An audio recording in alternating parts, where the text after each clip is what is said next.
আসলে আমার আদব শিখতে অনেক সময় গেছে। প্রাথমিক পর্যায়ে অনেক কথাবার্তা বলেছি, অনেক মানুষকে আঘাত দিয়েছি, অনেক জোরালো কণ্ঠে অনেক বক্তব্য নেটে ভেসে বেড়াচ্ছে। তখন অত বুঝতে পারিনি যে আদবের মূল্য কী। এই জন্য আমি ব্যক্তিগতভাবে কাউকে রাগাই না, ব্যক্তিগতভাবে কাউকে কষ্ট দেই না। এটা থেকে আমি পরিত্রাণ আল্লাহর কাছে চাই। শুধুমাত্র আমার মনের ইচ্ছা সঠিকটা আপনাদের সামনে উপস্থাপনা করা, আর আপনারা যেন ওটা করে জান্নাতে যেতে পারেন, এতটুকুই। আল্লাহ তাআলা কবুল করুন। বলেন তো কেন এসেছেন? কোরআন এবং হাদিসের জ্ঞান অর্জন করতে। এটাই তো নিয়ত, তাই না? বক্তা দেখা তো নিয়ত নাই। বক্তা দেখা যদি নিয়ত থাকে তাহলে কিন্তু সব গেছে, মানে নেকি তো নাই কিছুই নাই। একটা নেকি একটা পুরুষ এবং একটা মহিলা পাবে না যদি নিয়ত করে বক্তা দেখা। এই জন্য প্রথমে নিয়তকে পরিশুদ্ধ করতে হয়। আমি যখন কিতাব পড়ি মাঝে মধ্যে মনে হয় যে এই হাদিসটা পড়ি, মাহফিলে কঠিন ঝড় তোলা যাবে, খুব জোরালো ভাষায় কথা বলা যাবে। হঠাৎ করে আবার মনে হয় এটাই থাক, আজকে নাই পড়লাম। কেন? এইটা পড়ে এটাই আমাকে জাহান্নামে নিয়ে যাওয়ার জন্য যথেষ্ট, আর কিছু লাগবে না। কেন? যে আমার নিয়তটা যে হয়েছে মানুষকে দেখানো।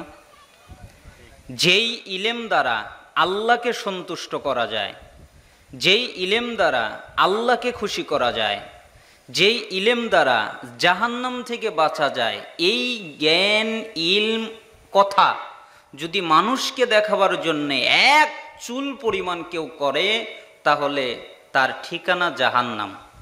দলিল মিশকাতুল মাসাবিহের 225 নম্বর হাদিসের মধ্যে রয়েছে। তাহলে আপনারা জ্ঞান অর্জন করতে এসেছেন। দলিল রাসূল সাল্লাল্লাহু আলাইহি ওয়াসাল্লাম বলেছেন যে মান সালাকা তরিকান ইয়ালতামিসু ফিহি ইলমান সালাকাল্লাহু লাহু বিহি তরিকান মিন তুরুকিল জান্নাহ।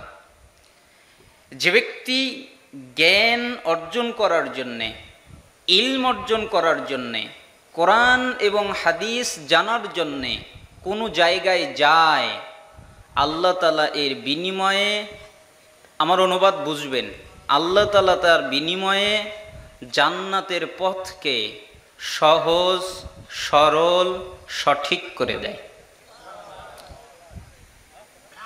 আপনি যদি জান্নাতের পথকে সহজ করতে চান, আপনি যদি জান্নাতের পথকে সরল করতে চান, আপনি যদি জান্নাতের পথকে সঠিক করতে চান, তাহলে এমন জায়গায় আপনাকে যেতে হবে যেই জায়গায় জ্ঞান অর্জন করা যায়, ইলম অর্জন করা যায়।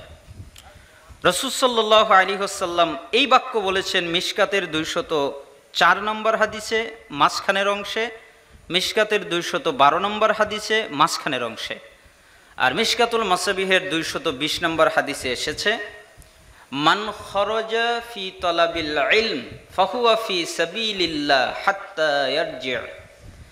যে ব্যক্তি জ্ঞান অর্জন করার জন্যে বাড়ি থেকে বের হয়েছে, আমরা বাড়ি থেকে কি নিয়ত করে এসেছি? জ্ঞান অর্জন না। এই নিয়ত যে করেছে এটা বিশ্বাস হয় না। অধিকাংশ মানুষ এই নিয়ত করে নাই। অধিকাংশ মানুষ নিয়ত করেছে বাশার বিন হায়াত আসবে, চলো দেখে আসি। আকবর বিন আবেদ আসবে, চলো দেখে আসি। বাশার বিন হায়াত কেমন ওয়াজ করে, আকবর বিন আবেদ কেমন ওয়াজ করে, চলো দেখে আসি। এরকম নিয়ত বেশিরভাগ মানুষের। ইলম অর্জন করা বেশি নিয়ত নাই। ধরলাম কিছু মানুষের হয়তো আছে, তবে যদি কারো থাকে নিয়ত যদি করেন নাই, আগেরটা ভুল হয়ে গেছে, এখন করেন যে একমাত্র ইলম অর্জন করার জন্য বসেছি। রাজি আছেন তো সবাই? ইলম অর্জন করবেন, রাজি আছেন? থাকবেন আমার সাথে? যে ব্যক্তি জ্ঞান অর্জন করার জন্যে, ইলম অর্জন করার জন্যে বাড়ি থেকে বের হয়, সে যতক্ষণ পর্যন্ত বাড়িতে ফিরে না যায় ততক্ষণ আল্লাহ তার আমল নামায় জিহাদ করার নেকি দান করেন। বলেন তো কিসের নেকি? জিহাদ, যুদ্ধ। আল্লাহর পথে আবু বকর রাদিয়াল্লাহু আনহু যুদ্ধ করেছেন, ওমর রাদিয়াল্লাহু আনহু যুদ্ধ করেছেন, উসমান রাদিয়াল্লাহু আনহু যুদ্ধ করেছেন, আলী রাদিয়াল্লাহু আনহু যুদ্ধ করেছেন। এই জন্য একটা হাদিসের মধ্যে এসেছে, রাসূল সাল্লাল্লাহু আলাইহি ওয়াসাল্লাম বলেছেন, তোমাদের সামনে একটা যুগ আসবে, ওই যুগ হলো ধৈর্যের যুগ। সবসময় কোরআন এবং হাদিসের জানালা দিয়ে আপনি দেখবেন, তাহলে আপনি দেখতে পারবেন যে সমাজ শুধু খারাপ খারাপ খারাপ খারাপের দিকে যাচ্ছে। কে বলেছে? রাসূল সাল্লাল্লাহু আলাইহি ওয়াসাল্লাম বলেছেন, কিয়ামত পর্যন্ত যদি ঠেকানোর চেষ্টা করেন সমাজ ঘুরে দাঁড়াবে না, খারাপই হতে থাকবে। এটা রাসূল সাল্লাল্লাহু আলাইহি ওয়াসাল্লামের ভবিষ্যৎবাণী। দিন যতদিন সামনের দিকে যাবে তত মানুষ খারাপ হতে থাকবে। এজন্য রাসূল সাল্লাল্লাহু আলাইহি ওয়াসাল্লাম বললেন, কেউ যদি শেষ সময়ে আমার একটা সুন্নাতের উপরে অটল থাকে, কায়েম থাকে, ইস্তেকামাত থাকে, তাহলে তোমরা 50 জন সাহাবী জিহাদ করে যুদ্ধ করে জেনে কি পেয়েছো, আমার ওই উম্মত সুন্নাতের উপরে অটল থাকার কারণে একাই 50 জনের সওয়াব পাবে। সাহাবীরা জিজ্ঞেস করলেন, ইয়া রাসূলুল্লাহ, তাদের 50 জন তাই না? তখন রাসূল সাল্লাল্লাহু আলাইহি ওয়াসাল্লাম বললেন, না, তাদের 50 জন নয়, তোমাদের 50 জনের সওয়াব। হে আল্লাহর রাসূল, তাদের 50 জন তাই না? না, তাদের 50 জন নয়, তোমাদের 50 জনের সওয়াব। তোমরা 50 জন জিহাদ করে যুদ্ধ করে যে নেকি পাবে, তারা একাই ওই নেকি পাবে। তারা আমাকে দেখে নাই, অথচ আমার সুন্নাতের উপরে অটল থাকে। এজন্য এই হাদিস দিয়ে সালাফরা বলেছেন যে কেউ যদি জ্ঞান অর্জন করার জন্য বাড়ি থেকে বের হয়, তাহলে আশা করা যায় সাহাবীদের মতো জিহাদ করার নেকি আল্লাহ তাকে দান করবে। সহিহ তারগিব ওয়াত তারহিব 86 নম্বর হাদিস, যে ব্যক্তি জ্ঞান অর্জন করার জন্য মসজিদে যায়, মজলিসে যায়, একটা পরিপূর্ণ হজ করলে, ওই হজ কবুল হলে আল্লাহ তাআলা যেই নেকি দান করেন ঠিক একই নেকি তাকে দান করেন। তাহলে জ্ঞান অর্জন করা ক্ষতি নাকি লাভ? লাভ না, অনেক দিক থেকে লাভ। আল্লাহ সুবহানাহু ওয়া তাআলা আমাদেরকে জ্ঞান অর্জন করার তৌফিক দান করুন। আপনাদেরকে একটা ব্যতিক্রম হাদিস শোনাই। আমার বক্তব্য যারা শোনেন হয়তো শুনে থাকবেন। এই হাদিসটাকে সালফে সালেহিনগণ, আমার কাছে অনেকের কওল আছে, বর্ণনা আছে, ব্যাখ্যা আছে। অধিকাংশ সাহাবায়ে কেরাম এবং অধিকাংশ তাবি, অধিকাংশ তাবে তাবি, অধিকাংশ ইমাম, অধিকাংশ মুস্তাহিদ এই হাদিস পড়ার ক্ষেত্রে অজ্ঞান হয়ে যেতেন। তাদের জ্ঞান থাকতো না, সেন্স হারিয়ে ফেলতেন, জ্ঞান হারিয়ে ফেলতেন। এত জটিল, এত ভয়ঙ্কর হাদিস। এবং মুহাদ্দিসিনে কেরাম বলছেন, পৃথিবীর ইতিহাসে এর চেয়ে ভয়ঙ্কর হাদিস আর দ্বিতীয়টা নাই। এত ভয়ঙ্কর হাদিস দ্বিতীয়টা আর নাই। এত জটিল, এত কঠিন, এই হাদিস শুনলেই মনে হয় জান্নাত হবে কি হবে না আশাই করা যায় না। এত জটিল হাদিস, এত কঠিন হাদিস তারা মনে করতেন। সহিহ বুখারী খোলেন, 6463 নম্বর হাদিস, যেটা সৌদি ছাপা আরবি, আর বাংলাদেশের যেটা ইসলামিক ফাউন্ডেশন ছাপিয়েছে তার 6019 নম্বর হাদিস। আবু হুরায়রা রাদিয়াল্লাহু আনহু তিনি বলেন, রাসূল সাল্লাল্লাহু আলাইহি ওয়াসাল্লাম বলেছেন, কি বললেন? লা ইউনাজ্জি আহাদাম মিনকুম আমালুহু, হে সাহাবীরা, তোমাদের কারো আমল, তোমাদের কারো কর্ম, তোমাদের কারো ইবাদত, তোমাদের সালাত, তোমাদের যাকাত, তোমাদের হজ, তোমাদের জিকির আজকার, তোমাদের কোরআন তেলাওয়াত, তোমরা যত ইবাদত করো, একটা ইবাদতও তোমাদেরকে জান্নাতে নেবে না। জটিল হয়ে গেল না বাক্য? সালাত আদায় করি জান্নাতে যাওয়ার জন্য, যাকাত দেই জান্নাতে যাওয়ার জন্য, আর রাসূল সাল্লাল্লাহু আলাইহি সাল্লাম নাকচ করলেন, তোমাদের ইবাদত, তোমাদের কর্ম তোমাদেরকে জান্নাতে নেবে না। সাহাবীরা ভয় পেয়ে গেলেন, বলে কি? আমরা জান্নাতে যাওয়ার জন্যই সালাত আদায় করি, জান্নাতে যাওয়ার জন্য যাকাত দেই, জান্নাতে যাওয়ার জন্যই এই সমস্ত ইবাদত করি, আর মুহাম্মদ সাল্লাল্লাহু আলাইহি সাল্লাম বললেন যাওয়া যাবে না, তাহলে কি হবে? তাই তারা ভয় পেয়ে রাসূলকে জিজ্ঞেস করলেন, ওয়ালা আনতা ইয়া রাসূলুল্লাহ, হে আল্লাহর রাসূল, আপনিও কি?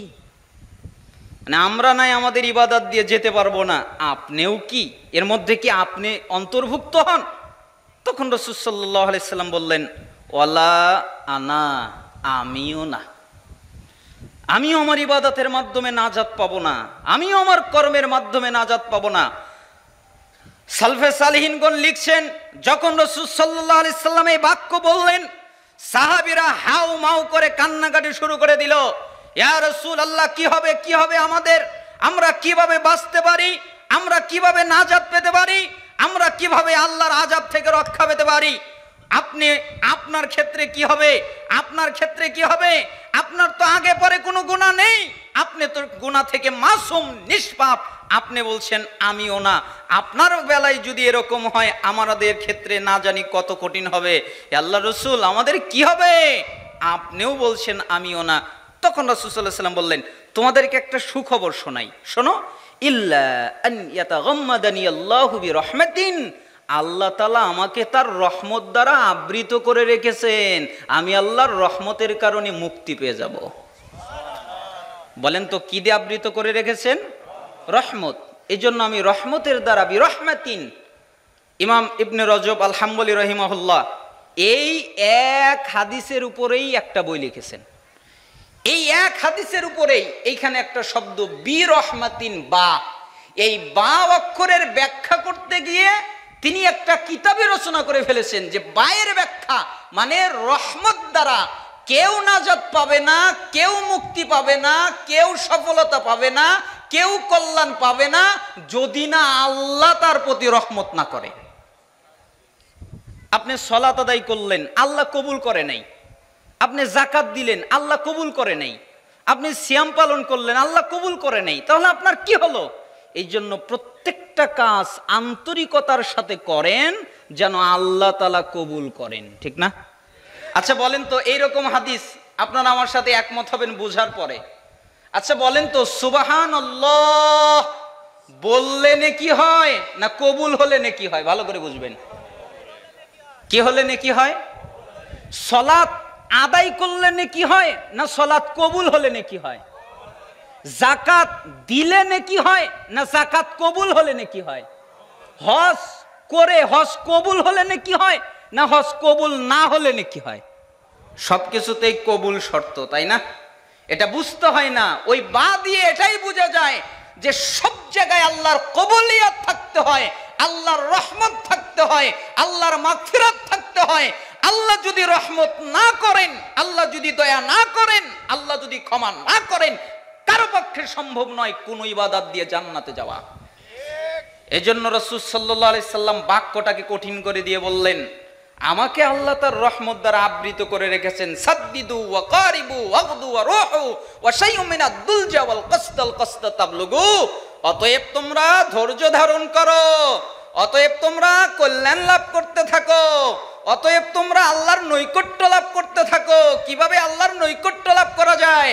খালি সুবহানাল্লাহ বললেই আল্লাহর নৈকট্য হয় এ কথা ঠিক নয়। সুবহানাল্লাহ এমন ভাবে বলো যেন আল্লাহ পর্যন্ত পৌঁছে যায়, আল্লাহর নৈকট্য প্রাপ্ত হতে পারো, ওইভাবে সুবহানাল্লাহ বলো। লা ইলাহা এমন ভাবে বলো যেন আল্লাহ তোমাকে পছন্দ করে নেয়। আল্লাহু আকবার এমন ভাবে বলো যেন তোমার ধ্বনিতে আল্লাহ তোমার প্রতি ভালোবাসায় ভালোবাসার অনুরাগী হয়ে যায়, তোমাকে ভালোবাসা দেয়, তোমাকে ভালোবাসেন। এমন ভাবে ইবাদত করো যেন আল্লাহ সুবহানাহু ওয়া তাআলা তোমাকে প্রিয় করে নেয়। এইভাবে আল্লাহর নৈকট্য লাভ করো। সকালেও আল্লাহকে ডাকো, সন্ধ্যায়ও আল্লাহকে ডাকো, রাতেও আল্লাহকে ডাকো, শেষ অংশেও আল্লাহকে ডাকো। কোরআন সুন্নায় যা আছে মধ্যম পন্থা অবলম্বন করো, এটাই তোমাদেরকে জান্নাতে নিয়ে যাবে। আব্দুল্লাহ বিন আউন রাহিমাহুল্লাহ তিনি বলেন, শুআবুল ঈমান লিল বাইহাকি 6930 নম্বর হাদিস, খুব ভয়ঙ্কর কথা। তিনি বলেন, লা তাসিক বিকাসরাতিল আমাল ফান্নাকা লা তাদরি তুকবালু মিনকা আমলা ওয়ালা তামান যুনুবাক ফান্নাকা লা তাদরি হাল কুফিরাত আনকা আমলা ইন্না আমালাকা আনকা মুগায়্যাবুন মা তাদরি মাল্লাহু সানিউন ফি আজআলুহু ফি সিজ্জিন আম ইয়াজআলুহু ফি ইল্লিয়িন। তিনি অনেক কান্নাকাটি করছিলেন। তিনি বললেন, এই দুনিয়ার লোক, এই দুনিয়ার মানুষ, আমার কথা শুনে নাও। নিজেকে নিরাপদ মনে করো না, নিরাপদ মনে করে আত্মতৃপ্তিতে ভুগো না, আনন্দিত হয়েও না, উল্লাসিত হয়েও না, খুশি হয়েও না। কেন? তুমি সালাত আদায় করেছো, এই জন্য তুমি খুশি হয়ে গেছো যে তোমার কোনো বিপদ নেই। তুমি যাকাত দিয়েছো, তাই তুমি খুশি হয়ে গেছো তোমার কোনো বিপদ নেই। তুমি হজ পালন করেছো, তাই তুমি খুশি হয়ে গেছো তোমার কোনো বিপদ নেই। এরকম হয়ো না, আনন্দিত হয়ো না, খুশি হয়ো না। কেন জানো? তুমি যে ইবাদত করেছো এটা কবুল হয়েছে না হয় নাই এটা তোমার জানা নাই। কি আপনার জানা আছে? ফজরের 2 রাকাত সালাত আদায় করেছেন, সারাদিন 5 ওয়াক্ত সালাত আদায় করেছেন, ইশার সালাত আদায় করেছেন, আরো অনেক সালাত আদায় করেছেন, জিকির আজকার করলেন, ইসলামিক আলোচনা শুনছেন, কিন্তু এটা কবুল হয়েছে কিনা এটা কি আপনি জানেন? কবুল হলে নেকি, কবুল না হলে কি নেকি আছে? এই জন্য বলে দিলেন যে নিজেকে নিয়ে আত্মতৃপ্তিতে ভোগো না। কেন জানো? তুমি যে ইবাদত করেছো এটা কবুল হয়েছে না হয় নাই এটা তোমার জানা নাই। ওয়ালা তামান যুনুবাক ফান্নাকা লা তাদরি হাল কুফিরাত আনকা আমলা। 2, নিজের ব্যাপারে নিরাপদ মনে করো না। তুমি মনে করো না আমি নিরাপদ হয়ে গেছি। কেন?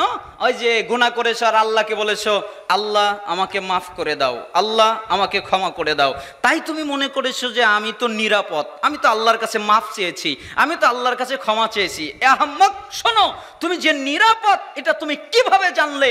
আল্লাহ তোমার গুনাহ ক্ষমা করেছে না করে নাই এটাও তোমার জানা নাই, তাই না?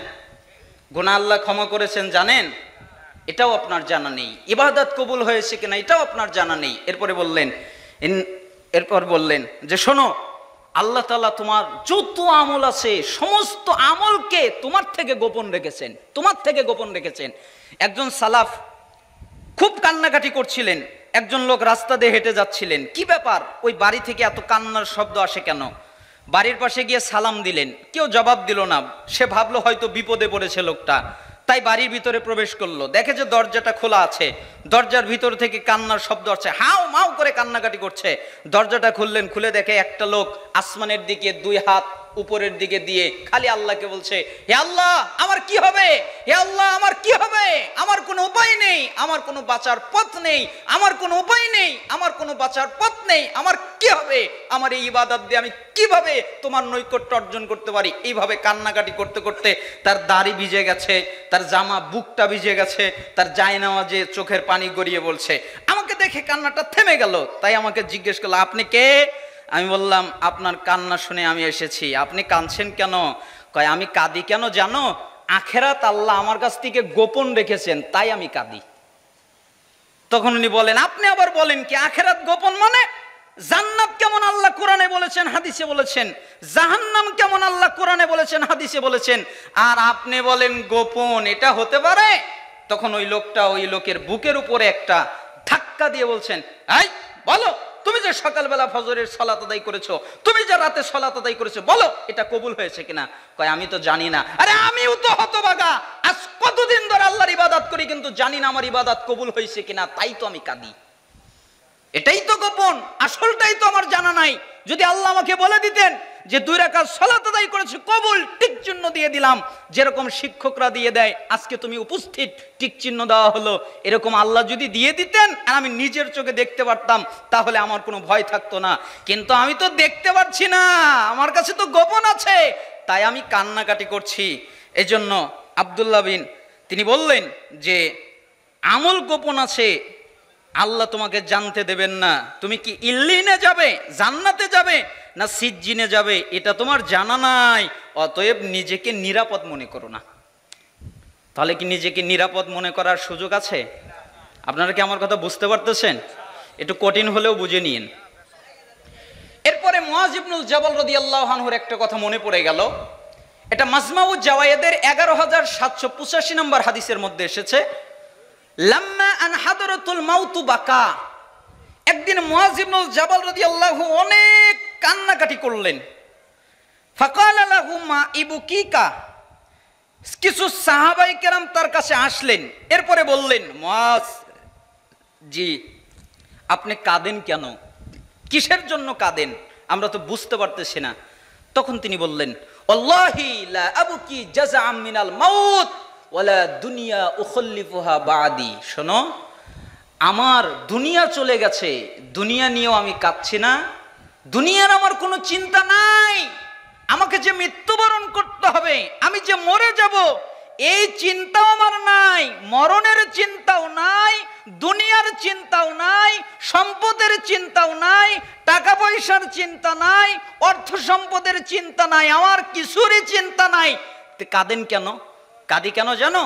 ওয়ালাকিন্নী সামিয়তু রাসূলুল্লাহ সাল্লাল্লাহু আলাইহি ওয়াসাল্লাম ইয়াকুল, আমি আল্লাহর নবীকে বলতে শুনেছি, তিনি বলেছেন ইন্নামা হুমা কবদাতান, আদম সন্তানের যত রূহ আছে আল্লাহর দুই মুষ্টিতে ভাগ করা আছে।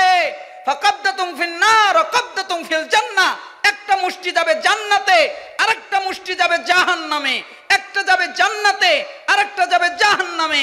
ওয়ালা আদরি ফি আইয়িল কবদাতাইনি আকুনু, আমি মুআয ইবনুল জাবালের জানা নাই আমি জান্নাতেরটাই না জাহান্নামেরটাই, আমি জান্নাতেরটাই না জাহান্নামেরটাই, এটা আমি জানি না, তাই আমি কাঁদছি। মুআয ইবনুল জাবাল জানেন না তিনি কোথায় যাবেন, তো আপনি কি জানেন কোথায় যাবেন? এই জন্য মাতব্বরি দেখায়েন না, এই জন্য এত গর্ব দাপট এগুলো করে সমাজে উশৃঙ্খল ভাবে চালচলন করার চেষ্টা করিয়েন না। কেন? আপনার জানা নেই আল্লাহ তাআলা আপনাকে কোথায় নিবেন। এই জন্য সব আমলের সাথে কি লাগবে? আল্লাহর রহমত। আবার বলেন, সব আমলের সাথে কি লাগবে? আল্লাহর রহমত, আল্লাহর দয়া। আল্লাহর দয়া এবং রহমত প্রত্যেকটা ইবাদতের সাথে লাগবে। আল্লাহ সুবহানাহু ওয়া তাআলা যেন আমাদেরকে এই হাদিস অনুযায়ী আমল করার তৌফিক দান করেন এবং আমাদের প্রত্যেককে আল্লাহ সুবহানাহু ওয়া তাআলা সঠিক সুন্দরভাবে এই আত্মশুদ্ধিমূলক কথা অনুযায়ী আমাদের নিজেদেরকে নিরাপদ যেন আমরা মনে না করি, সেই তৌফিক আল্লাহ যেন আমাদেরকে দান করেন। বলেছিলাম কয়েকটি হাদিস অনুবাদ করার ইচ্ছা পোষণ করেছি, আর কয়েকটি নসিহাত আপনাদেরকে জরুরিভাবে দুইটি নসিহাত দিতে চাচ্ছি। এই দুইটা নসিহাত যদি আপনারা স্বাভাবিক পরিচিত জানা, কোরআন এবং হাদিসে যা আছে সবই তো জানা, তাই না? সব কিছুই জানা না? জানা। রাসূল সাল্লাল্লাহু আলাইহি সাল্লাম বলেছেন, ইমামরা বলেছেন, আলেমরা বলেছেন, খুতবায় আলোচিত হয়, বক্তব্যে আলোচিত হয়, এই জন্য নতুন কিছু নয়, কোরআন এবং হাদিসে যা এসেছে তাই। তার থেকে দুটি নসিহত। একটা হচ্ছে, আপনার জীবনে কোনো দিন কোনো অবস্থায় যে কোনো পরিস্থিতিতে পড়ে যান না কেন, শিরিক করবেন না। বলেন তো কি করবেন না? আপনি যত গুনাহগার হন, আপনি যত পাপিষ্ঠ হন, আপনি যত মারাত্মক অপরাধ করেন, আপনি সিগারেট খান, আপনি চুরি করেন, আপনি ডাকাতি করেন, আপনি আরো অশ্লীল কাজ কারবার করেন, যত পাপ আছে সব করেন, আমি বলছি না যে করেন, এগুলো আপনি করে থাকেন, এর পরেও কশিন কালেও কোনো অবস্থায় আপনাকে যদি মৃত্যুদণ্ড দেওয়া হয়, আপনি তাও মেনে নিয়েন, তবুও শিরিক করিয়েন না। কি করবেন না? শিরিক। কেন? রাসূল সাল্লাল্লাহু আলাইহি সাল্লাম বলেছেন, ওয়ালা তাশরাবান্না খামরান, এবং কি তিনি আরো বলেছেন যে তোমরা কখনো শিরিক করবা না। কেন? তোমাদেরকে যদি আও কুতিলতা আও হুররিকতা, তোমাদেরকে যদি হত্যা করা হয় তবুও না, তোমাদেরকে যদি আগুনে জ্বালিয়ে দেওয়া হয় তবুও না। আগুনে আপনি জ্বলে যাবেন, আপনার জন্য আগুনে জ্বলে যাওয়া অনেক ভালো। এই মাঠের পুরুষ মহিলা ভালো করে শোনেন, আগুনে জ্বলে যাওয়া আপনার জন্য অনেক ভালো। আপনাকে যদি কেউ বলে তোমাকে আগুনে জ্বালিয়ে দেব, তুমি শিরিক করো, আপনি বলবেন আমি আগুনে জ্বলতে রাজি আছি, শিরিক করতে রাজি নেই। আপনাকে যদি কেউ বলে আপনাকে গুলি দিয়ে, রাইফেল দিয়ে, বোমা দিয়ে উড়িয়ে দেওয়া হবে, আপনি বলেন তাই করো, এতে কোনো ক্ষতি নেই, কিন্তু আমি আল্লাহর সাথে শিরিক করতে চাই না। কেন?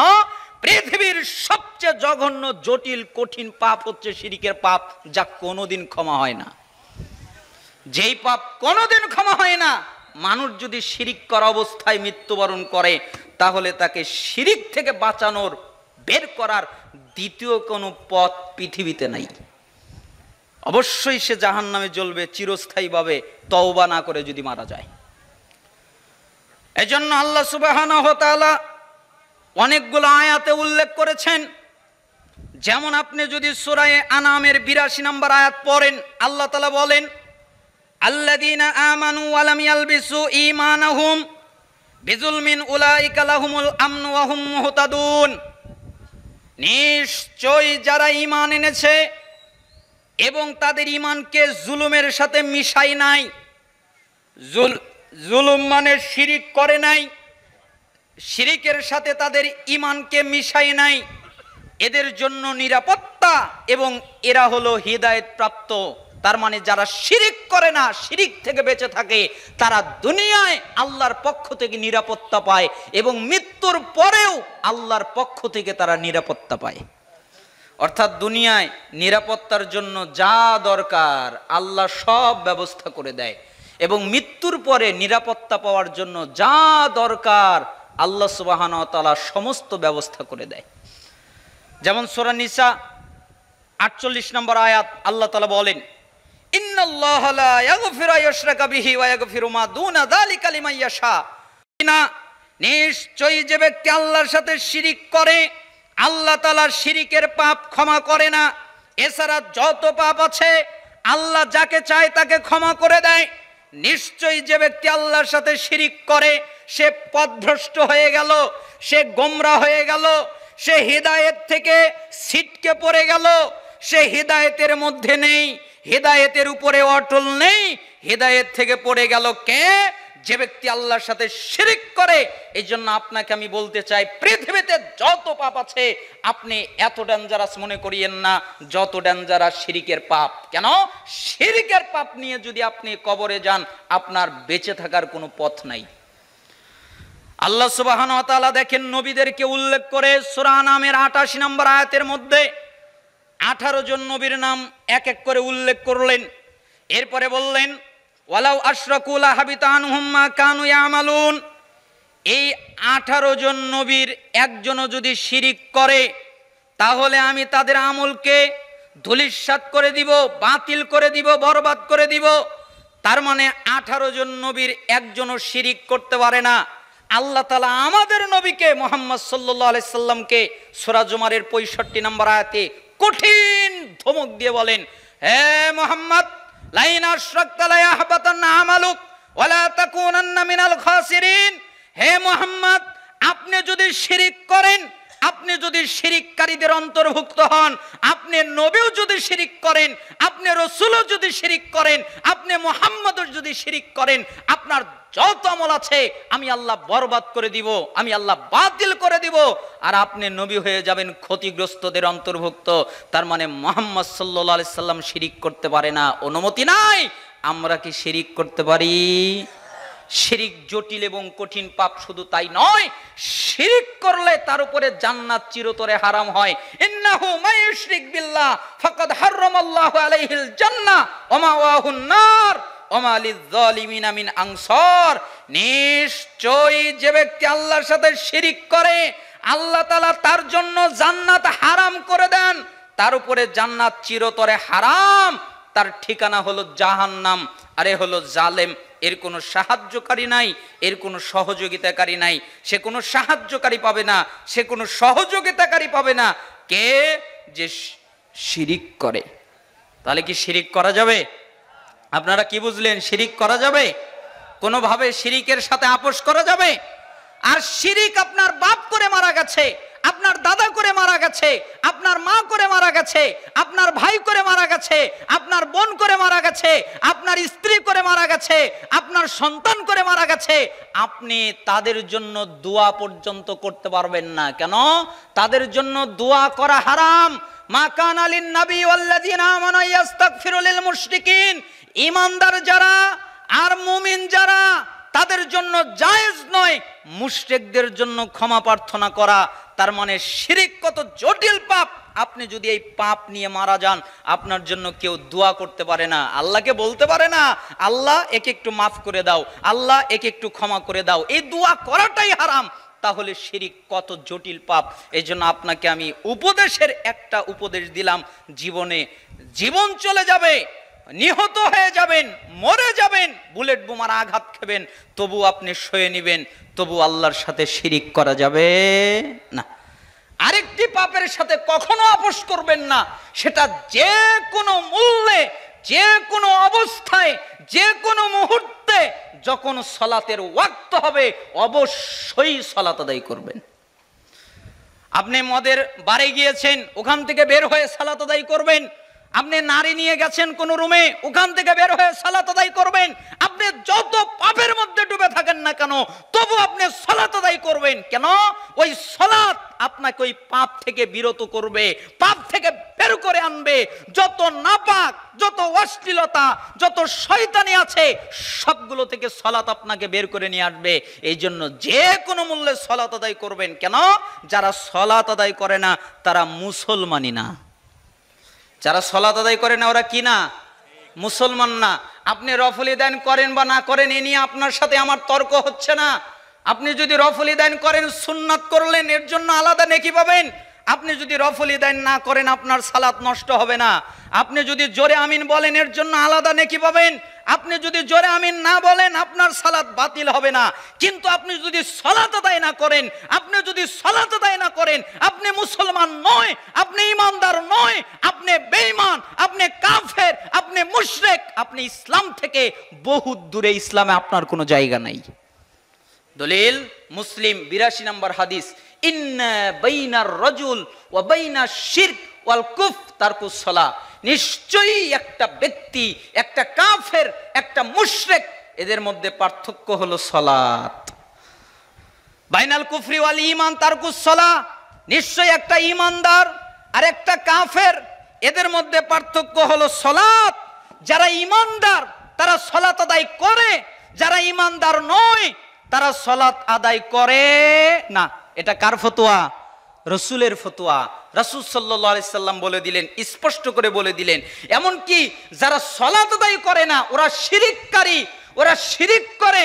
ইবনে মাজার 1080 নম্বর হাদিসে রাসূল সাল্লাল্লাহু আলাইহি সাল্লাম বলেছেন, লাইসা বাইনাল আবদ ওয়াশ শিরক ইল্লা তারকুস সালাহ ফাইজা তারাকাহা ফাকাদ আশরাক।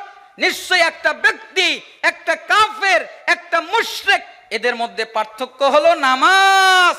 যারা সালাত আদায় করলো না, সালাত তরক করলো, সালাত ছেড়ে দিল, ফাকাদ আশরাক, তারা অবশ্যই শিরিক করলো। সালাত আদায় না করলে কি করলো?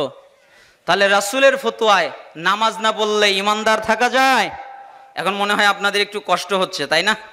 আমি কিন্তু এককভাবে আপনাকে গালি দেইনি, আমি সবাইকে ইঙ্গিত করে বলেছি যারা সালাত আদায় করে না তারা এইরকমই।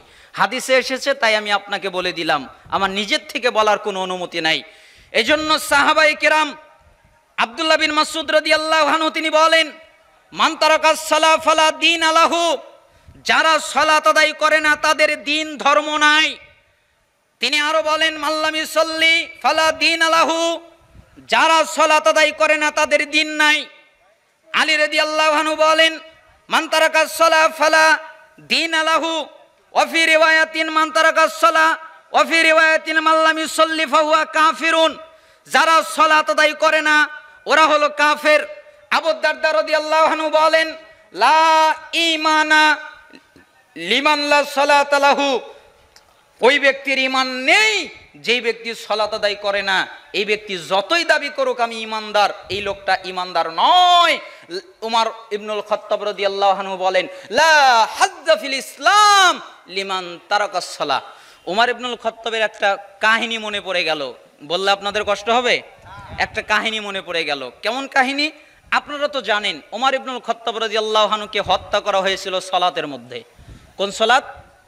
ফজরের সালাত। কেন ওই ঘাতক ফজরের সালাতটাকে ইঙ্গিত করলেন? কারণ জানে যে ফজরের সালাত অন্ধকার থাকে, তাহলে হত্যা করলে কেউ দেখবে না, এটা একটা সুবর্ণ সুযোগ। আবার দেখলো যে ফজরের সালাত অনেক লম্বা কেরাত দিয়ে পড়া হয়, তাহলে অনেক সময় পাওয়া যাবে, এটা একটা সুযোগ। তারপরে দেখা যায় তাও ইমামতি করবেন উমর ইবনুল খাত্তাব, সেটা তো আরো সুবর্ণ সুযোগ। কেন?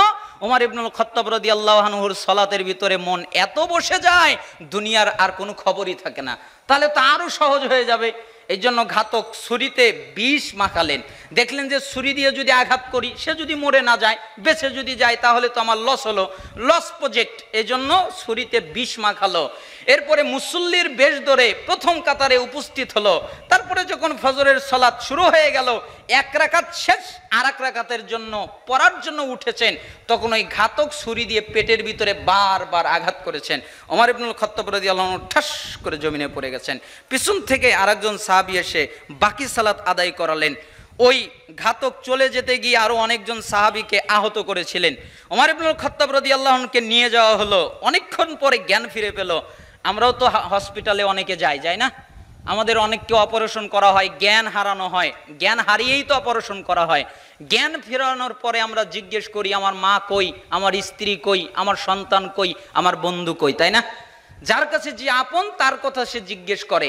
এইরকম ভাবেই ওমর ইবনুল খাত্তাব রাদিয়াল্লাহু আনহু প্রথম বাক্যটা জ্ঞান ফেরার পরেই জিজ্ঞেস করলেন, সাহাবীরা, আল্লাহর নবীর সাহাবীরা, জি সালাত কি হয়ে গেছে? বলেন তো কি জিজ্ঞেস করেছে? সালাত কি হয়ে গেছে? তিনি জানেন আমি এক রাকাত পড়েছি, আর এক রাকাত তো পড়ি নাই, সালাত কি হয়ে গেছে? সাহাবীরা বললেন, জি সালাত হয়ে গেছে। তখন নিজেকে নিজে ধিক্কার দিচ্ছে, হে ওমর কি হবে তোমার? হায় হায় হায় হায় আফসোস, হে ওমর কি হবে তোমার? তোমার জন্য আফসোস। লা হাজ্জা ফিল ইসলাম লিমান তারাকাস সালাহ। ওই ব্যক্তির ইসলামে কোনো জায়গা নেই যে ব্যক্তি সালাত আদায় করে না। ওমর কি হবে তোমার? ওই ব্যক্তির ইসলামে জায়গা নেই যে ব্যক্তি সালাত আদায় করে না। ওমর ইবনুল খাত্তাব রাদিয়াল্লাহু আনহু এক রাকাত সালাত ছেড়ে গেছিল অনিচ্ছাকৃতভাবে। তাই তিনি চিন্তা করেছিলেন তার ঈমান আছে না গেছে? আর আপনি দৈনিক 5 ওয়াক্ত সালাত ত্যাগ করেন আর বলেন নামাজ না পড়লে কি হবে, আমার ঈমান ঠিকই আছে। আপনার তো ঈমানই নাই, ঠিক থাকবে কি? আর শয়তান প্রতিদিন তাকে সিজদা করার কথা বলা হয়নি, তাকে বলা হয়েছে আদমকে একটা সিজদা করো। শয়তান বলেছে আমি আদমকে সিজদা করতে পারবো না, যুক্তি পেশ করেছে। সে হলো মাটি থেকে, আমি হলো আগুন থেকে, কিভাবে আগুন তার মুখে হতে পারে? এটা কিভাবে হতে পারে? আমি কিভাবে তাকে সিজদা করতে পারি? শয়তান এক সিজদা না করে এমন ব্যাঠিক হয়েছে কিয়ামত পর্যন্ত আর জাহান্নামে যাওয়ার আগে ঠিক হবে না। আর আপনি দৈনিক 5 ওয়াক্ত সালাতে কতগুলো সিজদা নাফরমানি করেন, আল্লাহর নাফরমানি করেন, শয়তানের আনুগত্য করেন, আর বলেন নামাজ না পড়লে কি হবে, আমার ঈমান তো ঠিক আছে। এই জন্য তাবিরা ইজমা বর্ণনা করে বলছেন, কানা সাহাবু মুহাম্মদ সাল্লাল্লাহু আলাইহি সাল্লাম লা ইয়ারাউনা শাইআ মিনাল আমাল তারকু কুফরুন গায়রা সালাহ। সাহাবীর আমলের মধ্যে কোনো আমল ছেড়ে দাওকে কুফরি মনে করতেন না, একমাত্র সালাত ছাড়া। কেউ যদি সালাত ছেড়ে দিত তাহলে সাহাবীরা তাদেরকে কাফের মনে করত। আর কোন ইবাদতের জন্য নয়, আর কোন কারণে নয়, আর কোন পদ্ধতির জন্য নয়, আর কোন ইবাদতের জন্য নয়। কেউ যদি সালাত ছেড়ে দিত তাহলে সাহাবীরা তাদেরকে কাফের মনে করত। এবার আপনারা কি বুঝলেন? নামাজ পড়লে হবে না, না পড়লেও হবে? আপনারা কি বুঝলেন? পড়তে হবে না হবে না? আপনারা রাজি আছেন? কে কে রাজি দেখি 2 হাত দেখান তো। লিল্লাহি তাকবীর। আরো জোরে বলেন লিল্লাহি তাকবীর। হে আল্লাহ সবাইকে 5 ওয়াক্ত সালাত আদায় করার তৌফিক দান করো জামাতের সাথে। আল্লাহ তাআলা যেন আপনাদেরকে কবুল করেন এবং জান্নাতে আমাদেরকে যেন একত্রিতভাবে আল্লাহ সুবহানাহু ওয়া তাআলার জান্নাতে যাওয়ার তৌফিক দান করেন। জামাতের সাথে সালাত আদায় করার জন্য তৌফিক দান করেন এবং জামাতের সাথেই আল্লাহ তাআলা যেন আমাদেরকে জান্নাতে যাওয়ার তৌফিক দান করেন। তাহলে একটা নসিহত আপনাকে বললাম, শিরিক করবেন না। আরেকটা নসিহত আপনাকে বললাম, যে কোনো অবস্থায় সালাত ছেড়ে দিবেন না। 2টি কথা আমল করতে পারবেন না? এবার ওই আগের আলোচনায় আবার ফিরে যায়। আপনারা কষ্ট পাচ্ছেন? আমরা বলছিলাম যে নিজেকে কখনো নিরাপদ মনে করবেন না। নিজেকে নিরাপদ মনে করা যাবে না। কেন? আমরা জানা নাই আমাদের অবস্থা কি হতে পারে। 2য় হাদিস, আব্দুল্লাহ ইবনে মাসউদ রাদিয়াল্লাহু আনহু তিনি বলেন, যাতা ইয়াউমিন লি আসহাবিহি, একদিন রাসূল সাল্লাল্লাহু আলাইহি ওয়াসাল্লাম আমাদের কাছে আসলেন। এরপর আমাদের কাছে এসে বললেন, সাহাবীরা ইস্তাহিয়ু মিনাল্লাহি হাক্কাল হায়া, তোমরা আল্লাহকে লজ্জা করার মতো লজ্জা করো। মানে আল্লাহকে যেভাবে লজ্জা করতে হয় ওইভাবে লজ্জা করো। লজ্জা তো আপনারা বোঝেন না? হাদিস তো শুনেছেন অনেক দিন, ওয়াল হায়াউ শুবাতুম মিনাল ঈমান, লজ্জাও হলো ঈমানেরই একটা অংশ। শোনেন নাই? এই হাদিস সবাই শুনেছেন। আমরাও শুনেছি আগে, কিন্তু লজ্জার যে আলাদা অর্থ আছে এটা আমরা জানতাম না, এটা আমরা বুঝতাম না। যখন এই হাদিস পেয়েছি, ছাত্র জীবনে পড়ি নাই, কারণ ছাত্র জীবনে তো ওই কিতাবগুলো পড়ানো হয় নাই। যখন এই হাদিসটা পেয়েছি তখন অবাক হয়েছি। একজন সালাফ জোরালোভাবে বলেই দিয়েছেন যে কেউ যদি লজ্জার হক আদায় করে ও জান্নাতে যাবে, কেউ ঠেকাতে পারবে না। কিসের হক আদায় করলে? লজ্জার হক। এজন্য আব্দুল্লাহ ইবনে মাসউদ রাদিয়াল্লাহু আনহু বললেন যে একদিন রাসূল সাল্লাল্লাহু আলাইহি সাল্লাম আমাদের মধ্যে বের হয়ে আসলেন, এরপর আমাদেরকে বললেন, ইস্তাহিউ মিনাল্লাহি হাক্কাল হায়া, হে সাহাবীরা তোমরা আল্লাহকে লজ্জা করার মতো লজ্জা করো। তখন আমরা বললাম, ক্বালু ইন্না নাস্তাহি মিনাল্লাহ ইয়া নাবিয়াল্লাহ আলহামদুলিল্লাহ, হে আল্লাহর রাসূল সাল্লাল্লাহু আলাইহি সাল্লাম আমরা তো আল্লাহকে লজ্জা করছি, হে আল্লাহর রাসূল সকল প্রশংসা আল্লাহর জন্য। আপনি আমাদেরকে লজ্জা করতে বলেছেন, আমরা তো আল্লাহকে লজ্জা করছি। তখন রাসূল সাল্লাল্লাহু আলাইহি সাল্লাম নাকচ করে দিলেন সাহাবীদের কথাকে, লাইসা যালিক ওয়ালাকিন্না মান ইস্তাহিয়া মিনাল্লাহি হাক্কাল হায়া। হে সাহাবীরা তোমরা যেটাকে লজ্জা জানো, তোমরা যেটাকে লজ্জা বুঝো, তোমরা যেটাকে লজ্জা মনে করো, তোমরা যেটাকে লজ্জা জানো, তোমরা যেটাকে লজ্জা বুঝো, তোমরা যেটা লজ্জা মনে করো ওটার নামই লজ্জা না। তোমরা যেটাকে লজ্জা জানো ওটা লজ্জা নয়, তোমরা যেটা লজ্জা বুঝো ওটা লজ্জা নয়, তোমরা যেটা লজ্জা ধারণা করো ওটা লজ্জা নয়। তোমরা মনে করছো যে আল্লাহর সামনে পাপ করবো না, একটু লজ্জা করলাম, এটাই লজ্জা। তোমরা মনে করছো যে একটু ভদ্রতার সাথে সভ্যভাবে চালচলন করব, এটাই লজ্জা। না, এটা লজ্জা নয়। তাহলে কি লজ্জা? লজ্জা হলো ফালিয়াহফাজির রাসমা ওয়া, মাথা এবং মাথার সাথে যা আছে সম্পূর্ণটা হেফাজত করার নাম লজ্জা। ভালো করে বুঝবেন, মাথা এবং মাথার সাথে যা আছে সম্পূর্ণটা হেফাজত করার নাম লজ্জা। মাথার সাথে ব্রেন আছে, তাহলে ব্রেনটাকে যে কোনো খারাপ কাজ থেকে হেফাজত করা, এটার নাম হলো লজ্জা। মাথার সাথে একটা কপাল আছে, এই কপালটা আল্লাহ ছাড়া পৃথিবীর কারো সামনে মাথা নত করবে না, এটার নাম হলো লজ্জা। মাথার সাথে কান আছে, এই কানটা হারাম কোনো কিছু শুনবে না, হারাম সমস্ত বিষয় থেকে কানটাকে হেফাজত করবে, গীবত থেকে হেফাজত করবে, মিথ্যা থেকে হেফাজত করবে, মানুষের বদনাম শোনা থেকে হেফাজত করবে। কানটাকে যে কোনোভাবে হেফাজত করা যায় ওইভাবে হেফাজত করবে, এটার নাম লজ্জা। মাথার সাথে আছে নাক, নাকটাকে সমস্ত হারাম থেকে হেফাজত করবে, এটার নাম লজ্জা। মাথার সাথে আছে ঠোঁট, এই ঠোঁটটাকে যে কোনো পাপ থেকে হেফাজত করবে, এটার নাম লজ্জা। মাথার সাথে আছে জিহ্বা, এই জিহ্বাকে যে কোনো পাপ থেকে হেফাজত করবে, এটার নাম লজ্জা। মাথার সাথে আছে মুখ, এই মুখকে যে কোনো পাপ থেকে হেফাজত করবে, এটার নাম লজ্জা। সাহাবীরা লজ্জা কি জানো? মাথা আর মাথার সাথে যা আছে সম্পূর্ণটাকে হেফাজত করা, এর নাম লজ্জা। ওয়ালিয়াহফাজুল বাতনা ওয়া মা হাওয়া, দুই পেটের সাথে যা আছে তাকে হেফাজত করা, এর নাম হলো লজ্জা। পেটের সাথে দুইটা হাত আছে, দুইটা হাতকে যে কোনো অপরাধ থেকে হেফাজত করা, এর নাম হলো লজ্জা। পেটের সাথে কলব আছে, এই কলবটাকে যে কোনো পাপ থেকে বিরত রাখা, এটার নাম লজ্জা। পেটের সাথে স্টমাক আছে, যেখানে খাদ্য জমা হয় এখানে হারাম খাদ্য প্রবেশ করতে দিবে না, এটার নাম লজ্জা। পেটের সাথে দুইটা পা লাগানো আছে, যে কোনো পাপ থেকে পাকে বাঁচিয়ে রাখবে, এটার নাম লজ্জা। পেটের সাথে লজ্জাস্থান আছে, এটাকে যে কোনো হারাম থেকে বাঁচাবে, এটার নাম লজ্জা। মাথার সাথে যা আছে তাকে হেফাজত করার নাম লজ্জা। পেটের সাথে যা আছে তাকে হেফাজত করার নাম লজ্জা। ওয়ালিয়াজকুরিল মাউত ওয়াল বিলা, তিন মৃত্যুর কথা স্মরণ করা। হায় হায় হায়, আমি তো মরে যাব, আমাকে তো মৃত্যুবরণ করতে হবে, আমাকে তো দুনিয়া থেকে চলে যেতে হবে। আজকে আমার এত দাপট ক্ষমতা দেখিয়ে কি হবে? আজকে আমার বাড়ির এত ক্ষমতা দেখিয়ে কি হবে? আমার পোশাকের ক্ষমতা দেখিয়ে কি হবে? আমার আসবাবপত্রের ক্ষমতা দেখিয়ে কি হবে? আজকে আমি যত ক্ষমতা দেখাই, যদি আজকে আমি মৃত্যুবরণ করি, তাহলে আমার পরিবারের পরিজনের লোকেরা আমাকে আমার চৌকি থেকে, খাট থেকে বের করে দিবে, আমার পোশাক খুলে ফেলে দেবে। আমি একবারের জন্য বলতে পারবো না কে আমার আসবাবপত্র বের করে দেয়, কে আমার কাপড় খুলে ফেলে দেয়, কে আমার জিনিসগুলোর মালিকানা হয়ে যায়, এই কথা বলার ক্ষমতা আমার নেই। আমার বাড়িতে আমাকে দাফন দেওয়া হবে না। কেন? আমার বাড়িতে যদি আমাকে দাফন দেওয়া হয়, আমার বাড়ির সৌন্দর্য নাকি নষ্ট হয়ে যাবে। এই জন্য আমার সন্তানেরা আমার করা বাড়িতে আমাকে দাফন না করে ওই অন্ধকার জঙ্গলের মধ্যে, কবরস্থানের মধ্যে আমাকে নিয়ে আসবে। হায় হায়, ওইখানে আমাকে রেখে আসবে। আমার সবকিছু পচে গলে মাটির সাথে মিশে যাবে। আমার যে মৃত্যু হবে, মরার পরে সব মাটির সাথে মিশে যাবে। এই কথা বারবার মনে করার নাম হলো লজ্জা। ওয়ালিয়াজকুরিল মাউত ওয়াল বিলা ওমান আরাদাল আখিরাত তারাকা জিনাতাদ দুনিয়া। যে ব্যক্তি দুনিয়ার চাকচিক্য ছেড়ে দিল, দুনিয়ার জৌলুস ছেড়ে দিল, দুনিয়ার আনন্দ ছেড়ে দিল, দুনিয়ার মজা ছেড়ে দিল, দুনিয়ার উন্মাদনা ছেড়ে দিল, দুনিয়ার আশা আনন্দ যা কিছু আছে সব কিছু ছেড়ে দিল, ফামান ফালা যালিক ফাকাদ ইস্তাহিয়া মিনাল্লাহি হাক্কাল হায়া, তারাই আল্লাহর সাথে লজ্জার হক আদায় করলো।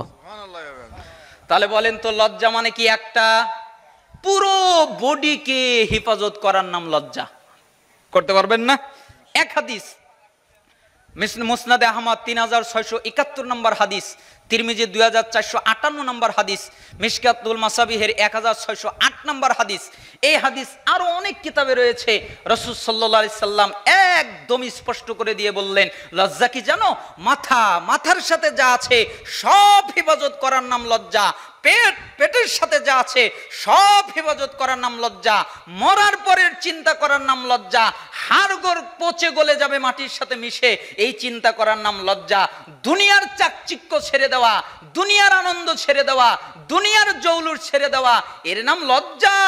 যে ব্যক্তি এমনটা করতে পারল, ওই ব্যক্তি আল্লাহর সাথে লজ্জার হক আদায় করলো।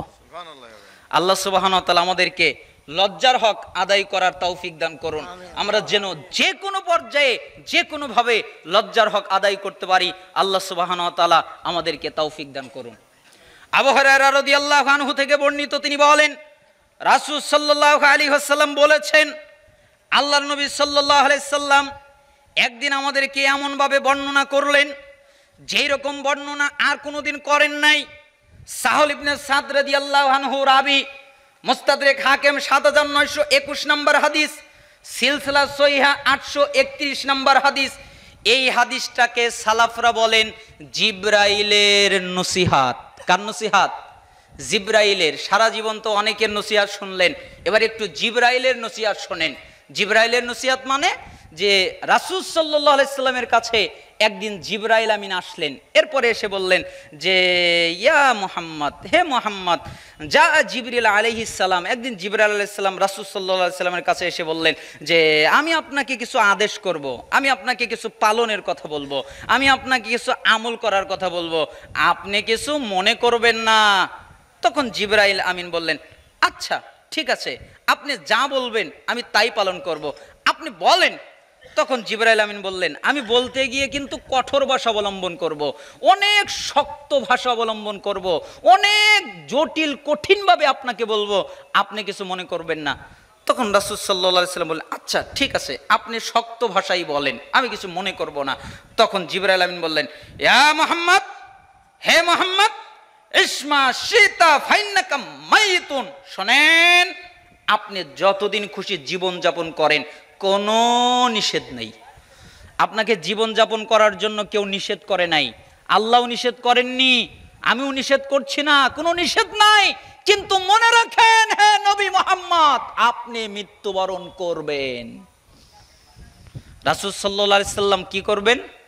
মৃত্যুবরণ করবেন। আচ্ছা, আপনারা কি বেঁচে থাকবেন না মারা যাবেন? আমাদের মরতে হবে না, হবে না? এই বাক্য দিয়ে রাসূল সাল্লাল্লাহু আলাইহি সাল্লাম সমস্ত উম্মতকে বোঝালেন। জিবরাইল আমিন রাসূল সাল্লাল্লাহু আলাইহি সাল্লামের সমস্ত উম্মতকে, আল্লাহ তাআলার প্রত্যেক বান্দাকে বোঝালেন যে পৃথিবীর সবচেয়ে দামি মানুষ, যার থাকার অনুমতি আল্লাহ সুবহানাহু ওয়া তাআলা দিয়েছিলেন, আপনি ইচ্ছা করলে দুনিয়ায় থাকতে পারেন, ইচ্ছা করলে চলে আসতে পারেন।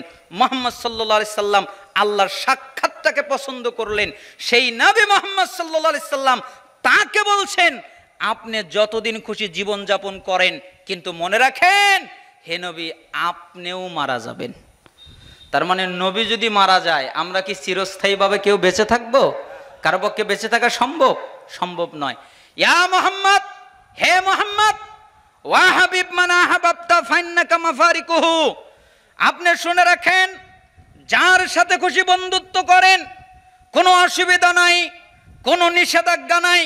আপনার বন্ধু যে কেউ হতে পারে, ভালো মানুষ আপনার বন্ধু হতে পারে, খারাপ মানুষ আপনার বন্ধু হতে পারে, আপনি বন্ধু বানাতেই পারেন, যে কাউকে বানাতে পারেন। কিন্তু মনে রাখেন, যেদিন আপনি চলে যাবেন, আপনার বন্ধু আপনাকে রেখে চলে যাবে, আপনি আপনার বন্ধুকে রেখে চলে যাবেন, আপনাকে একাই কবরে যেতে হবে। আপনার বন্ধুদের কেউ আপনার সাথে কবরে যাবে না, আপনিও আপনার কোনো বন্ধুর সাথে কবরে যাবেন না। ঠিক না? আপনারা কি মনে করেন আমাদের বন্ধুরা যাবে? আমাদের টাকা, আমাদের পয়সা, আমাদের অর্থ, আমাদের সম্পদ, আমাদের এত জাঁকজমকপূর্ণ যা কিছু আছে, এগুলো কি আমরা কেউ কবরে নিয়ে যেতে পারবো? এটা আমাদের পক্ষে সম্ভব? কোনোভাবেই সম্ভব নয়। এই জন্য রাসূল সাল্লাল্লাহু আলাইহি সাল্লামকে জিবরাইল আমিন এ কথা বললেন। এরপরে বললেন, ওয়ামাল মা শিতা ফাইন্নাকা মাজজিয়ুন বিহি, হে আল্লাহর নবী সাল্লাল্লাহু আলাইহি সাল্লাম, আপনি যা খুশি কাজ করেন। তার মানে আপনি যে কোনো কাজ করতে পারেন, আপনার স্বাধীনতা আছে। আল্লাহ সুবহানাহু ওয়া তাআলা প্রত্যেকটা মানুষকে স্বাধীনতা দিয়েছে। ইচ্ছা করলে পাপ করতে পারে, ইচ্ছা করলে ভালো করতে পারে, ইচ্ছা করলে নেকির কাজ করতে পারে, ইচ্ছা করলে অপরাধের কাজ করতে পারে, ইচ্ছা করলে জিনা করতে পারে, চুরি করতে পারে, ডাকাতি করতে পারে, আবার উল্টা ভালো কাজ করতে পারে, সালাত আদায় করতে পারে, যাকাত দিতে পারে, আরো যত ভালো ইবাদত আছে এগুলো করতে পারে। ইচ্ছা করলে যা মনে চায় তাই করতে পারে। কিন্তু নবী, আপনি মনে রাখেন, আপনাকে একদিন আপনার রবের সামনে খাড়া হতে হবে, দণ্ডায়মান হতে হবে। অতএব ওই দিনের জন্য সাবধান। আচ্ছা, আপনারা কি মনে করেন দাঁড়াতে হবে না? হবে না? আমরা তো মনে করি যে আমাদের দাঁড়াতেই হবে না। ইবনে মাসউদ রাদিয়াল্লাহু আনহুর কথা মনে পড়ে গেল যে মানুষ কেন যে এত নিরাপদ, এটা মনেই আসে না। ইবনে মাসউদ রাদিয়াল্লাহু আনহু তিনি বলেন, লা তাজুলু কদম ইবনে আদম ইয়াউমাল কিয়ামা হাত্তা ইসআলা আন খামসিন, যে কিয়ামতের দিন আদম সন্তান যতক্ষণ পর্যন্ত 5টা প্রশ্নের উত্তর না দিবে, ততক্ষণ পর্যন্ত তাদের নড়ার অনুমতি নাই। ইচ্ছা করলে হাত নড়াতে পারবে না, ইচ্ছা করলে মাথা নড়াতে পারবে না, ইচ্ছা করলে পা নড়াতে পারবে না, ইচ্ছা করলে বডি নড়াতে পারবে না, ইচ্ছা করলে কোনো অঙ্গ প্রত্যঙ্গ নড়াতে পারবে না। কেন? যতক্ষণ পর্যন্ত 5টা প্রশ্নের উত্তর না দিবে। তার যৌবন সম্পর্কে জিজ্ঞেস করা হবে, তুমি তোমার জীবনকে কোন কাজে ব্যয় করেছো, তোমার যৌবনকে কোন কাজে ব্যয় করেছো, তোমার সম্পদ কিভাবে উপার্জন করেছো, তোমার সম্পদ কিভাবে ব্যয় করেছো, তোমার জ্ঞান থাকার পরেও এলেম অনুযায়ী কি আমল করেছো। এই প্রশ্নের উত্তর না দেওয়া পর্যন্ত নড়ার অনুমতি নাই, ক্ষমতা নাই। এই জন্য আপনাকে আমি বিশেষভাবে বলতে চাই, আল্লাহর সামনে দাঁড়ানো ভয় করেন। আল্লাহর সামনে দাঁড়ানোকে ভয় করতে হবে না? না আপনারা কি বলেন, করতে হবে না? হবে না? এখান থেকে আমরা বুঝলাম যে নিজেকে কখনোই নিরাপদ মনে করবেন না। কেন? আপনি জানেন না আপনার ইবাদত কবুল হয়েছে না হয় নাই। নিজেকে কখনোই নিরাপদ মনে করবেন না। কেন? আপনার তওবা কবুল হয়েছে না হয় নাই এটাও আপনার জানা নাই। সব সময় আল্লাহর নৈকট্য লাভ করার চেষ্টা করবেন, আল্লাহকে সন্তুষ্ট করার চেষ্টা করবেন, আল্লাহকে খুশি করার চেষ্টা করবেন, যেন আল্লাহ তাআলা আপনার ইবাদতটাকে কবুল করে নেন। এখান থেকে আমরা আরেকটা শিখলাম, লজ্জা যে কোনো মূল্যে পুরো বডিকে আপনি হেফাজত করার চেষ্টা করবেন। আল্লাহ তাআলা যেন আমাদের লজ্জা পালন করার তৌফিক দান করেন। এখান থেকে আমরা আরেকটা শিখলাম, জিবরাইল আমিন রাসূল সাল্লাল্লাহু আলাইহি সাল্লামকে কি কি নসিহত করলেন। এখান থেকে আমরা শিখলাম যে কোনো মূল্যে শিরিকের সাথে আপোষ করা যাবে না। এখানে আমরা আরো শিখলাম যে কোনো বিনিময়ে 5 ওয়াক্ত সালাত জামাতের সাথে আদায় করতেই হবে। আল্লাহ তাআলা আমাদেরকে তৌফিক দান করুন। হে আল্লাহ, আমাদের যারা অসুস্থ তাদের শিফায়ে কামেলা আজেলা দান করেন। আমাদের যারা অভাবী তাদেরকে অভাব থেকে অব্যাহতি দান করেন। আমাদের যারা ঋণী তাদেরকে ঋণ থেকে রক্ষা করেন। আমাদের যে যে মুসিবতে আছে সেই মুসিবতে থেকে আমাদেরকে পানা মঞ্জুর করেন। আল্লাহ, আপনি আমাদের দুনিয়ায় কল্যাণ দান করেন, আপনি আমাদের আখিরাতে কল্যাণ দান করবেন এবং আপনি আমাদেরকে জাহান্নামের আযাব থেকে রক্ষা করবেন। হে আল্লাহ, ফিলিস্তিনের মাটিতে মুসলমানদেরকে আপনি হেফাজত করেন, তামাম পৃথিবীর সমস্ত মুসলমানদেরকে আপনি হেফাজত করেন। আল্লাহ, আপনি আমাদের বাংলাদেশকে ইসলামিক রাষ্ট্র হিসেবে কবুল করেন, আমাদেরকে ইসলামিক রাষ্ট্র নেতা দান করেন। আমাদের বাংলাদেশে আমাদের সংবিধান কোরআন আমাদেরকে উপহার হিসেবে দান করেন। আল্লাহ, আমরা পুরুষ নারী যারা উপস্থিত হয়েছি আমাদের প্রত্যেককে কোরআন এবং সুন্নাহ অনুযায়ী নিজের জীবন বাস্তব